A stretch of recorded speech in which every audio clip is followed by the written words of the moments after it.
ইতালির রাজধানী রোমে বিএনপির চেয়ারপারসন ও সাবেক প্রধানমন্ত্রী বেগম খালেদা জিয়ার সুস্থতা কামনা এবং ইনকিলাব মঞ্চের মুখপাত্র মরহুম শরীফ ওসমান বিনের আত্মার মাগফিরাত কামনা এক দোয়া মাহফিল অনুষ্ঠিত হয়েছে। রোমের টিএমসি মসজিদে আয়োজিত দোয়া মাহফিলে প্রবাসী বাংলাদেশি বিএনপির নেতাকর্মী, বিভিন্ন সামাজিক ও রাজনৈতিক সংগঠনের প্রতিনিধি সহ প্রবাসী বাংলাদেশিরা অংশগ্রহণ করেন।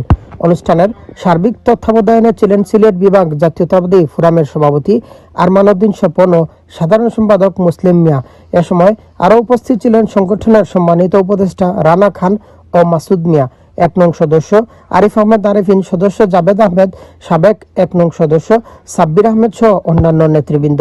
দোয়া মাহফিলে আমন্ত্রিত অতিথি হিসাবে অংশগ্রহণ করেন ইতালি বিএনপির সাবেক ভারপ্রাপ্ত সভাপতি আমিনুর রহমান সালাম, সাবেক সহসভাপতি মইনুল আলম খোকন, সাবেক সাংগঠনিক সম্পাদক কামরুজ্জামান রতন, রোম মহানগর বিএনপির সাবেক সভাপতি হুমায়ুন কবির, বিএনপি নেতা ইমাম হাসান লিখন, জাহাঙ্গীর আলম, মুখতার হোসেন, মিজানুর রহমান সহ আরও অনেকেই।